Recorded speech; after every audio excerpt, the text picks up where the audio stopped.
What's going on, guys? So bringing you a bit of a different video today. I've never done a video like this, but someone just blew my mind and I feel like I need to share this with all of you. So I was just chilling in my Discord. I was streaming SAO to the voice chat there with just some other SAO players, which, by the way, if you're looking for a small SAO FD community to join and just like queue up with people in, I should definitely go join the Discord. The link's down below. But anyways, I was streaming there and someone goes, "Yo, Brax, what are those settings, dude?" And I'm like, what are you talking about? Right? I'm playing with the default settings.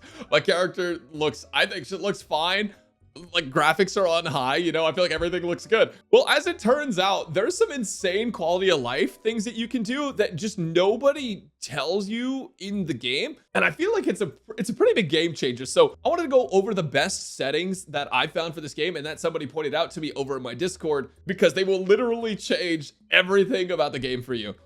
So let's go over to settings. So basically, first off, in the options, you have your cursor sensitivity and stuff. I honestly don't think most people are messing with this. Aim assist, you can turn on or off if you don't like it. I honestly don't really like it when I'm playing with a mouse and keyboard. With a controller, it's super nice though. I'm gonna go ahead and turn it off because I play mouse and keyboard when I pull out a gun character, but you don't have to do that. First thing I want to show you is minimap rotation and minimap display area. Now, if you're used to playing games where you're basically always pointing like one direction and then you can rotate the minimap, this is an insane change. If you turn minimap rotation on, essentially, well, right now it's off, right? So when I move my character around, the minimap doesn't rotate at all, right? It's just my character, so there's always east, always south, etc. But if you're someone that likes to just go the direction of a marker, turning minimap rotation on is actually kind of insane, because what it's going to do is it's going to make it so like, oh, I need to go this way, and just point your character towards that. So this is a different setting for a lot of people. Like for me in Final Fantasy, I like to have my minimap rotate, but not a lot of people like to do that, right? So this is just an optional thing. This can be quality of life for you if you like it, and if not, that's totally fine. But a minimap rotation is there if you want it. But more important than minimap rotation, you have an option to turn up your minimap display area. Now, I wish I had known about this at the beginning of the game, because you can turn it from mid to far.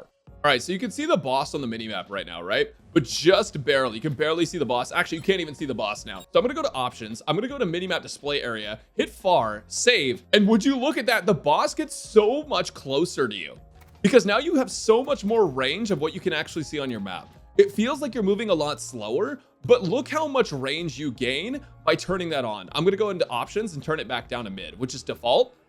Boom, the boss is like barely on the screen now.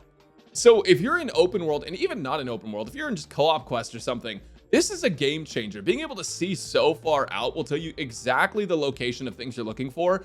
And it's so nice, so much nicer than having to open this over and over and over. So that setting is incredible. I think people should absolutely turn that setting on. You can turn the chat log display on or off, and that's kind of just up to you. Display effects. Now, there's an option for display all, simplified display, and display self only. If you're playing on a lower end system, or if you just get confused by seeing everyone's effects all the time, you can actually make it so you only see your own effects. This is a game changer as well, because those raids get so cluttered. Sometimes it's impossible to see the orange beneath you, right? So if you don't mind not seeing other people's effects, you can display self effects only, and that is a game changer, guys. That is crazy. But we haven't even gotten to one of the best features. I have so many more features to show you guys on this. It's actually crazy. I think simplified display was supposed to only show like some effects or only your party effects, but I'm not really sure exactly what it does because I haven't been able to test it in a controlled environment. Even just turning off all the effects except for yourself can be so helpful for being able to see everything. Now, there's also screen shake. If this makes you nauseous, you can turn it off. But okay, next I need to show you something even crazier. There's actually a camera distance setting. Now, this by default is mid. But the quality of life change that is zooming out to far is insane. You get so much more screen area. You can tell what's happening in so many further off places. Genuinely, this this changes everything. Go to your options, go down to your camera distance settings, change it to far. And now look how much further out you are. Yeah, you're a little bit further from your character. So if you don't like that, if you don't like being super far from your character, you can turn it back to medium, or you can even go near if you want to. But for boss raids, it is so helpful to have that bigger, wider view, because now you know even more of what's happening around you. It's so much easier to dodge and be attentive and aware of everything. So I would change that to far 100%. It is such a huge quality of life change. Now, as for graphics, this only really applies to PC and I think higher end systems, but they actually limit your frame rate to 60 by default. You can turn that to unlimited or 144. And also they have resolution scaling. If you have a higher end PC, I don't know if this works on PlayStation. You guys can let me know in the comments down below. You can turn up your resolution scaling. This basically makes it so the models are more high definition, and it's honestly kind of nice. I don't like motion blur, which is another setting here. So I'm gonna go ahead and turn off motion blur. But other than this, it's just like graphic quality stuff, right? But you'll notice that like the quality of the models gets so much higher if you turn up render resolution, which you might not be able to see on YouTube because I know YouTube compresses everything, but turning up the render resolution of your models will basically just make them all look so much better. So if you have the hardware to do it, I recommend it. It's great. But okay, before I end this video, there is one last thing that I feel like everyone should be made aware of, because this is an incredible setting that I didn't know you could change. So I'm gonna go ahead and end this free roam so I can kind of show you what I'm talking about.